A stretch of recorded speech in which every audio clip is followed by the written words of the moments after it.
நேயர்களுக்கு வணக்கங்கள். மற்றும் ஒரு வணக்கம் ஓம் டிவி நிகழ்ச்சியின் வாயிலாக உங்கள் அனைவரையும் சந்திப்பதில் மகிழ்ச்சி.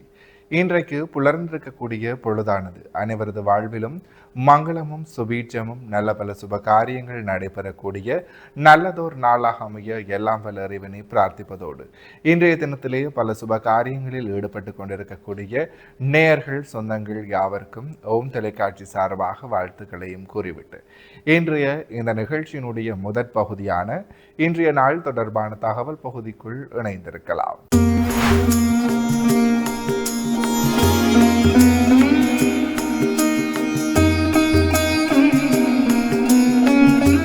இணைந்திருக்கின்றோம் வணக்கம் ஓம் டிவியின் இன்றைய நாள் தொடர்பான தகவல் பகுதியுடன். அந்த வகையிலே இன்றைய நாளானது வைகாசி மாதம் ஞாயிற்றுக்கிழமை 31/5/2026 தமிழுக்கு பராபவ வருடம் வைகாசி மாதம் 17ஆம் நாள். இன்றைய நாளினுடைய நல்ல நேரங்களாக இன்று காலை 7:30 மணி தொடக்கம் 8:30 மணி வரை, பின் மாலை 3:30 மணி தொடக்கம் 4:30 மணி வரை. அடுத்து ராகு காலத்தை பார்க்கலாம். இன்று மாலை 4:30 மணி தொடக்கம் 6 மணி வரை. யமகண்டம் இன்று மதியம் 12 மணி தொடக்கம் 1:30 மணி வரை. அடுத்து சூரிய உதயத்தை பார்க்கலாம். இன்று காலை 5:52 இன்றைய நாளினுடைய சூரிய உதயம் இடம்பெற்றிருக்கின்றது. திதியாக இன்று பிற்பகல் 2:45 வரை பௌர்ணமி திதியும் பின்பு பிரதமை திதியும் நிலவுகிறது. நட்சத்திரங்களாக இன்று மாலை 4:46 வரை அனுச நட்சத்திரமும் பின்பு கேட்டை நட்சத்திரமும் நிலவுகிறது. சந்திராஷ்டம நட்சத்திரங்களாக இன்று மாலை 4:46 வரை அஸ்வினி நட்சத்திரமும் பின்பு பரணி நட்சத்திரமும் நிலவுகிறது. எனவே இவைதான் இன்றைய நாள் தொடர்பான தகவல் பகுதிகளாகும். தொடர்ந்தும் வணக்கம் ஓம் டிவி நிகழ்ச்சியினுடைய அடுத்த பகுதியான இன்றைய நாளிற்குரிய நற்சிந்தனை பகுதியுடன் இணைந்திருக்கலாம்.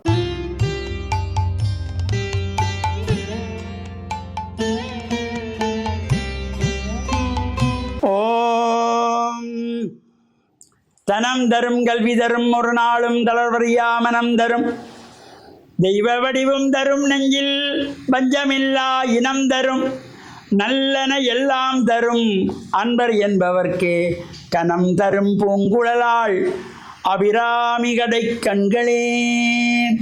ஓம் நமச்சிவாய. மேன்மைகள் சைவ நீதி விளங்குக உலகமெல்லாம். நோயற்ற வாழ்வே குறைவற்ற செல்வம். அந்த நோய் நொடிகள் இல்லாத வாழ்வு இந்த உலக மக்கள் எல்லோரும் வாழ வேண்டும் என்று கலியுகத்தின் காந்தமலை ஜோதியாகிய சபரிமலை சுவாமி ஐயப்பனுடைய திருவடிகளை சிறந்தாழ்த்தி டான் தமிழொலி ஓம் தொலைக்காட்சி நேயர்கள் அனைவருக்கும் சர்வதேச இந்து மத குறிப்பீடம் அகில இலங்கை சபரிமலை ஸ்ரீ சாஸ்தாபீடத்தின் சார்பில் இனிய வணக்கங்களும் நல்லாசிகளும். இன்றும் மங்களகரமான பராபவ வருஷம் வைகாசி மாதம் 17ஆம் நாள் 31/5/2026 ஞாயிற்றுக்கிழமை. இன்று மலர்ந்திருக்கின்ற இன்றைய பொழுதும் நம் எல்லோருடைய வாழ்விலும் எல்லா விதமான சிறப்புகளும் வெற்றிகளும் கிடைக்க வேண்டும் இறைவனை பிரார்த்தித்து இன்று பானுவாரம் என்று போற்றுகின்ற ஞாயிற்றுக்கிழமை நாம் தினந்தோறும் பிரத்யக்ஷ தெய்வமாகிய சூரியனை வழிபாடு செய்ய வேண்டும். அவ்வாறு சூரிய வழிபாடு செய்வதனாலே அந்த சூரியனுடைய கதிர்கள் எங்களுடைய உடம்பிலே படுகின்ற பொழுது உதிக்கின்ற வேளையில் காலையில் 10 மணி கிளம்பி சூரியனை பார்க்குறது பலன் கிடைக்காது. சூரியன் உதிக்கின்ற பொழுது சூரிய உதயத்திலே அதிகாலையிலே 5:57 முதல் 6:10 இந்த சூரிய உதயம் வரும். அது ஒவ்வொரு மாதங்களிலே 5 நிமிடங்கள் 10 நிமிடங்கள் முன்பின்னாக அந்த சூரியன் உதிக்கின்ற பொழுது சூரியனை சுற்றி வட்ட வடிவத்திலே சிகப்பு நிறத்திலே கதிர்கள் வரும். அந்த கதிர்கள் உடம்பிலே பட்டால் நரம்பு சம்பந்தமான நோய்கள் விலகும், எலும்பு சம்பந்தமான நோய்கள் தீர்ந்துவிடும், இரத்த சம்பந்தமான நோய்கள் விலகிவிடும். இதெல்லாம் நம் முன்னோர்கள் கண்டு அனுபவித்து இந்த சூரிய நமஸ்காரத்தை செய்தார்கள். நாம் தினந்தோறும் முடியாவிட்டாலும் ஞாயிற்றுக்கிழமை விடுமுறை நாட்களிலாவது நாம் அதிகாலையில் எழுந்து சூரியன் உதிக்கின்ற பொழுது அந்த பிரத்யக்ஷ தெய்வத்தை காலையிலே தரிசனம் செய்தால் எல்லா ரோகங்களும் நீக்கக்கூடிய சக்தி இந்த சூரிய உதயத்திற்கு உண்டு. நாம் இவ்வாறு சூரிய வழிபாடுகளையும் செய்து ஆலயங்களிலே சென்று இறை வழிபாடுகளை செய்வது, அதேபோல் பெற்றோர்கள், தாத்தா பாட்டி, வயதிலே மூத்தவர்கள், அவர்களை பராமரிக்க வேண்டும். நாம் தினமும் ஆலயத்திலே சென்று வழிபாடு செய்கிறோம், அம்மா அப்பா பேச்சு கேட்கறது இல்லைன்னா கடவுள் கூட திரும்பி பார்க்க மாட்டார். தாயிற் சிறந்த கோவிலும் இல்லை, தந்தை சொல்மிக்க மந்திரமில்லை என்றார்கள். அன்னையும் பிதாவும் முன்னறி தெய்வம். நாம் முதலில் அறிகின்ற தெய்வங்களாக இருப்பவர்கள் தாயும் தந்தை. எனவே இந்த தாய் தந்தையர்கள் வயதான காலத்திலே அவர்களை அன்போடு அரவணையுங்கள். முதியோர் இல்லங்களிலே, காப்பகங்களிலே, இன்பகங்களிலே கொண்டு போய் விட்டு விடாதீர்கள். வயதாகிவிட்டது, கண்ணு பார்வை தெரியவில்லை, காது கேட்கவில்லை, நடக்க முடியவில்லை, கொண்டு போய் முதியோர் இல்லத்தில் சேர்த்துட்டு 2 மாதத்துக்கு ஒருக்கா போய் பார்க்குறது, பணத்தை அனுப்புறது, அப்புறம் அவர்கள் மறைந்த பின்பு அவர்கள் பெயரிலே புத்தகம் அடித்து விடுவது, அவர்கள் பெயரிலே கட்டிடங்களை கட்டி கொடுப்பது, அன்னதானம் கொடுப்பது, ஒரு பலனும் கிடைக்காது. அவர்கள் வாழுகின்ற காலத்தில் சந்தோஷமாக பார்த்து கொள்ளுங்கள். பெற்றோர்களை பிள்ளைகள் சந்தோஷமாக வைத்து கொள்ள வேண்டும். நாமெல்லாம் குழந்தைகளாக இருக்கின்ற பொழுது எங்களுக்கு கண்ணிருந்தும் பார்க்க தெரியாது, காதிருந்தும் கேட்க முடியாது, அறிய முடியாது, வாயிருந்தும் பேச முடியாத பொழுது எங்களுக்காக வாழ்ந்தவர்கள் தாயும் தந்தையும். அந்த தாய் தந்தையர்கள் வயதான காலத்திலே ஒதுக்கி விடாதீர்கள், புறந்தள்ளி விடாதீர்கள். முதியோர் இல்லங்களிலே, காப்பகங்களிலே கொண்டு போய் சேர்த்து விடாதீர்கள். அதை போல ஒரு தோஷம் வேறு உலகத்தில் எதுவுமே கிடையாது. அவ்வாறு பெற்றோர்களை அன்பாக நாம் பார்த்தால் அவர்கள் மறைந்த பின்பு அவர்களுக்கு செய்ய வேண்டிய கடமைகளை செய்யாவிட்டால் கூட பரவாயில்லை, அப்படி தோஷம் வராது. வாழுங்காலத்தில் சந்தோஷமாக பார்த்து கொள்ளுங்கள். அவ்வாறு பெற்றோர்களை நாம் மதிக்க வேண்டும், பெரியோர்களை வணங்க வேண்டும். அப்பொழுதுதான் இறைவன் ஆசி நமக்கு கிடைக்குமா. இப்போ நமக்கு காலையில் கோயிலுக்கு போகாட்டியும் பரவாயில்ல, அம்மா அப்பாவுக்கு பணிவிடை செய்து பாருங்கள், இறைவன் இறங்கி வந்து ஆசி பண்ணுவான் என்ற நல்ல எண்ணம் ஒவ்வொருவருக்கும் பெற வேண்டும். பெற்றோரை பராமரிப்போம், முதியோர் இல்லங்களுக்கு அனுப்பாமல் வீட்டிலே வைத்து பார்த்து கொள்ளுவோம். அவர்கள் வாழப்போவது இன்னும் கொஞ்ச காலம். வாழுகின்ற காலம் வரையில் சந்தோஷமாக இருங்கள். அந்த பெற்றோரோடு வயதான காலத்திலே சில நிமிடங்களை ஒதுக்கி அவரோடு பேசுங்கள். மனதிலே என்ன இருக்கிறது என்று கேளுங்கள். அவர்களுக்கு விரும்பியவற்றை வாங்கி கொடுங்கள். மறைந்த பின்பு படைகளிலே அம்மாவுக்கு ராசவள்ளி கிழங்கு பிடிக்கும், அப்பாவுக்கு சவ்வரிசி பாயசம் பிடிக்கும்னு செய்கிறதுல ஒரு பலனும் கிடைக்காது. இருக்கின்ற பொழுது சந்தோஷமாக பார்த்து கொள்ளுங்கள். இறைவன் இறங்கி வந்து ஆசி பண்ணுவான நல்ல சிந்தனையோடு டான் தமிழொலி ஓம் தொலைக்காட்சி நேயர்கள் அனைவருக்கும் சர்வதேச இந்து மத குருபீடம் அகில இலங்கை சபரிமலை ஸ்ரீ சாஸ்தாபுரத்தின் சார்பில் நல்ல ஆசிகளை கூறிக்கொள்வதில் மனமகிழ்வு கொள்கிறோம். சர்வே ஜனாஹாம் சுகினோம் பவந்து சமஸ்த சன்மங்களானி சந்து. சுபம். இன்றைய நாளிற்குரிய நற்சிந்தனை பகுதியை சிறப்பான முறையில் வழங்கிய ஆன்மீக அருள்ஜோதி ஸ்ரீ ஐயப்பதாச சாம்பசிவ சிவாச்சாரியார் ஐயா அவர்களுக்கு மனம் கனிந்த நன்றிகள்.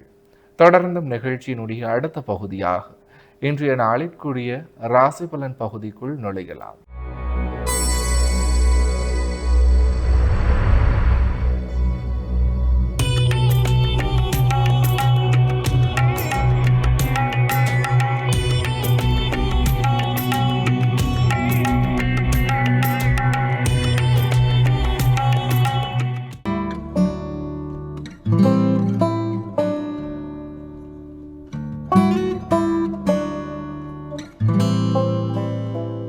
ஓம் தொலைக்காட்சி நேயர்களுக்கு இனிய காலை வணக்கம். இன்றைய நாள் 31/6/2026. மேடராசி, அஸ்வினி, பரணி, கார்த்திகை ஒன்று கொண்டவங்களுக்கு இன்றைய நாளில் அனுகூலம் உண்டு, நன்மைகள் உண்டு, தொழில் சார்ந்த முன்னேற்றம் சிறப்பாக இருக்கு. இடபராசி, கார்த்திகை 2, 3, 4, ரோகிணி, மிருகசிரம் 1, 2 கொண்டவங்களுக்கு இன்றைய நாளிலே சிரமங்கள் இருக்கும், தடைகள் இருக்கும், காரியங்களிலே மந்தனைகள் இருக்கும். பொறுமையோடும் நிதானத்தோடும் செயல்பட வேண்டும். மிதுன ராசி மிருகசிடம் 3 4 திருவாதிரை புனர்பூசம் 1 2 3 கொண்டவங்களுக்கு இன்றைய நாளே சற்று மந்த நிலைகள் இருக்கும், காரியங்கள் இழுபறுகள் இருக்கும், பண விரயங்கள் இருக்கும், நிதானம் தேவை. கடகராசி புனர்பூசம் 4 பூசம் ஆயில்யம் கொண்டவங்களுக்கு இன்றைய நாளே வெற்றி உண்டு, நன்மை உண்டு, உறவினர் மூலமாக நன்மைகள் உண்டு, எதிர்பார்ப்புகளே அனுகூலங்கள் ஏற்படும். சிம்மராசி மகம் பூரம் உத்திரம் 1 கொண்டவங்களுக்கு இன்றைய நாளில் வெற்றி நாளாக அமையும், தொழில் முன்னேற்றம் உண்டு, பணவரவு உண்டு, எதிர்பார்ப்புகளே சிறப்புகளும் நன்மைகளும் அமையும். கன்னிராசி உத்தரம் 2 3 4 அத்தம் சித்திரை 1 2 கொண்டவங்களுக்கு இன்றைய நாளிலே சிரமங்கள் இருக்கும், தடைகள் இருக்கும், காரியங்களிலே இழுபறைகள் இருக்கும், நிதானத்தோடும் பொறுமையோடும் செயல்பட வேண்டும். துலாம் ராசி சித்திரை 3 4 சுவாரி விசாகம் 1 2 3 கொண்டவங்களுக்கு இன்றைய நாள் மேன்மையான நாளாக அமையும், தொழில் முன்னேற்றம் உண்டு, பணவரவு உண்டு, எதிர்பார்ப்புகளே சிறப்புகள் அமையும். விருச்சிக ராசி விசாகம் 4 அனுசம் கேட்டை கொண்டவங்களுக்கு இன்றைய நாளே சிரமங்கள் இருக்கும், தடைகள் இருக்கும், காரியங்களிலே மந்தங்கள் இருக்கும், பொறுமையோடும் நிதானத்தோடும் செயல்பட வேண்டும். தனுசு ராசி மூலம் பூராடம் உத்திராடம் 1 கொண்டவங்களுக்கு இன்றைய நாளே சிரமங்கள் இருக்கும், தடைகள் இருக்கும், காரியங்களில் இழுபறுகள் இருக்கும், மந்த நிலைகளுக்கும் நிதானம் தேவை.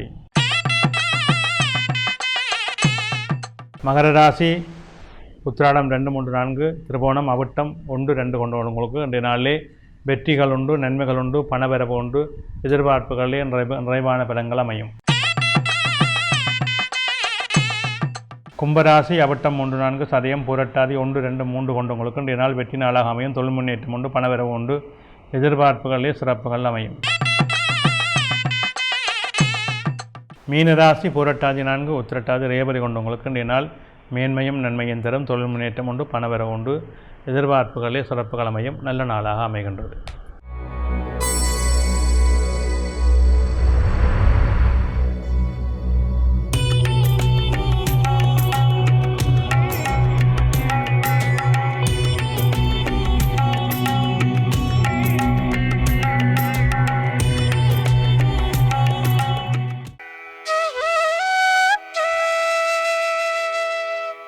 இன்றைய சிந்தனை.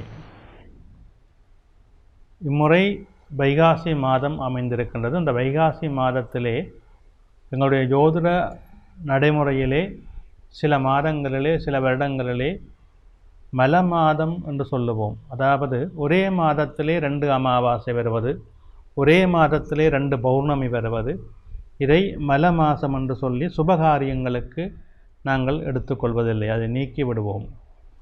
அப்படியான ஒரு நிலைதான் இந்த வைகாசி மாதம் நாங்கள் காணுகின்றோம். இந்த வைகாசி மாதத்திலே மல மாதம் என்று சொல்லப்படுகின்ற 2 அமாவாசைகள் அமைகின்றன. வைகாசி மாதம் பிறந்து 2ஆம் நாள் ஒரு அமாவாசையும், வைகாசி மாதம் நிறைவு நாளான 31ஆம் நாள் ஒரு அமாவாசையும் அமைகின்றன. எனவே இந்த வைகாசி மாதம் மல மாதமாக நாங்கள் சுபகாரியங்களுக்கு அந்த மாதத்தை நீக்கிவிடுகின்றோம். இந்த நடைமுறை ஜோதிட மூல நூல்களிலே அழகாக சொல்லப்பட்டிருக்கின்றன. ஒரு வரையறை மாறுகின்ற பொழுது, ஒரு நெறிமுறை மாறுகின்ற பொழுது, நான் முன்பு சொல்லியிருக்கிறேன், ஒரு இயற்கை மாறுகின்ற பொழுது, நமது நல்ல விடயங்களை நாங்கள் செய்வதிலே நமக்கான அந்த மனநிலை மாறிவிடும். நமக்கான அந்த தடைகள், சிரமங்கள், காரிய இழுவறைகள் போன்றவை நம்மை சூழ்ந்து கொள்ளும். எனவே இப்படியான தருணங்கள் வருகின்ற பொழுதெல்லாம் நாங்கள் அவற்றை நாங்களும் நிராகரித்துவிட்டு நல்ல முகூர்த்தங்கள், நல்ல நாட்கள் வருகின்ற பொழுது அவற்றை மேற்கொள்வது தான் சாலச் சிறந்தது. எங்களுடைய வசதிக்காக, எங்களுடைய தனித்துவத்துக்காக நாங்கள் தானே இதை செய்கின்றோம், எங்களுடைய பெயர் பெற வேண்டும் என்பதற்காக எல்லாம் நாங்கள் இப்பொழுது முகூர்த்தங்களை மாற்றி செய்வதன் மூலமாக அதனால் எங்களுக்கு எந்த அனுகூலமும் கிடைக்கப் போவதில்லை.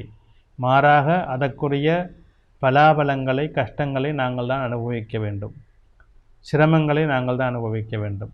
ஒரு பொது விடயங்களிலே நாங்கள் செய்கின்ற பொழுது அது தனிப்பட்ட எங்கள் குடும்ப விடயம் அல்ல. ஒருவர் தன்னுடைய குடும்ப விடயத்திலே இது என்னுடைய குடும்ப விடயம், நான் செய்கிறேன் என்று செய்தால் அதை நாங்கள் யாரும் தடுக்கவோ அவருக்கு அறிவுரை சொல்லவோ முடியாது. அது அவர் தன்னுடைய கஷ்ட காலத்துக்களே அப்படி செய்து அவர் அதை அனுபவிக்க விரும்புகின்றார் என்பதுதான் விதி. ஆனால் ஆலயம் சார்ந்த அல்ல வேறு விடயங்கள் சார்ந்த ஒரு பொது விடயமாக நடைபெறுகின்ற பொழுது அதிலே நாங்கள் கண்ணும் கருத்துமாக இருக்க வேண்டும். அந்த பொது விடயங்களிலே முகூர்த்தம் என்பது மிக முக்கியம். அது என்னென்றால் கிராமம் சேர்ந்தது, அந்த ஊர் மக்கள் சார்ந்தது. அதிலே நாங்கள் ஒரு விடயத்தை செய்கின்ற பொழுது நல்ல நாளிலே நல்ல முகூர்த்தத்தில் செய்யப்பட வேண்டும். அதை மீறி நாங்கள் அதை தவறாக செய்கின்ற பொழுது அது அந்த கிராமத்துக்கும் அந்த மக்களுக்கும் அந்த ஊருக்கும் அது சிரமங்களை கொடுக்கின்றதாக அமைந்துவிடும். எனவே 12 ஆண்டுகளுக்கு ஒரு முறை நடைபெறுகின்ற கும்பாபிஷேகம் என்பது மிக உன்னதமான போற்றுதல் கூடிய ஒரு வழிபாடாகும். அந்த மகா கும்பாபிஷேகத்துக்கு முக்கியத்துவம் வாய்ந்ததே முகூர்த்தம் நாள் என்பது. அந்த நாளிலே நாங்கள் எல்லோரும் மிக கவனமாக இருக்க வேண்டும். அதை விளையாட்டுத்தனமாகவோ அல்லது எங்களுடைய தன்போக்குத்தனமாகவோ நாங்கள் நினைத்தபடியெல்லாம் அதை செய்கின்ற பொழுது அதனுடைய எதிர்வினைகள் செய்கின்றவர்கள், அதற்கு முன்னிக்கின்றவர்கள் மற்றும் அதை சார்ந்தவர்கள் எல்லோருக்கும் கொடுத்துவிடும். எனவே தெய்வ காரியங்களிலே நாங்கள் மிக நிதானமாக பொறுமையாக எங்களை தயார்படுத்தி செயல்பட வேண்டும் என்பதை நாம் எல்லோரும் மனதிலே கொள்வோம், செயல்படுவோம். நன்றி. இன்றைய நாளுக்குரிய 12 ராசிகளுக்குமான பொது பலன்களை சிறப்பான முறையில் வழங்கிய ஸ்ரீராமதேவலோகேஸ்வர குருக்கள் ஐயா அவர்களுக்கு மனம் கனிந்த நன்றிகள். தொடர்ந்தும் நிகழ்ச்சியில் அடுத்து இன்றைய நாளுக்குரிய திருக்குறளும் பொருளும் பகுதிக்குள் நுழையலாம்.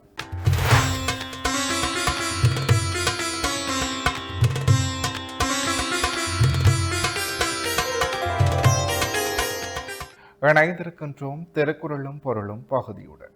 இன்றைய நாளுக்குரிய குறளும் பொருளுமாக ஆகியகன்ற அறிவெண்ணாம் யார் மாட்டும் வகிவறிய செய்யின் இக்குறளினுடைய பொருளாக யாரிடத்திலும் பொருளை கவர விரும்பி பொருந்தாதவற்றை செய்தாள் நுட்பமானதாய் விரிவடையதாய் வளர்ந்த அறிவாள் பயன் என்ன? இக்குறளையும் பொருளையும் மீண்டும் ஒரு முறை பார்க்கலாம்.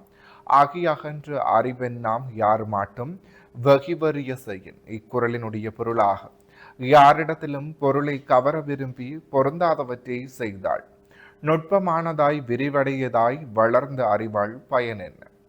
எனவே நேர்களே, இவைதான் இன்றைய நாளிற்குரிய திருக்குறளும் பொருளும் பகுதியாகும். இன்றைய நாளிற்குரிய அனைத்து வணக்கமோம் டிவி பகுதிகளும் நிறைவேறியது. மற்றும் ஒரு வணக்கமோம் டிவி நிகழ்ச்சியின் வாயிலாக உங்களை சந்திக்கும் வரையில் உங்களிடத்திலிருந்து விடைபெற்று செல்கிறேன். நன்றி, வணக்கம்.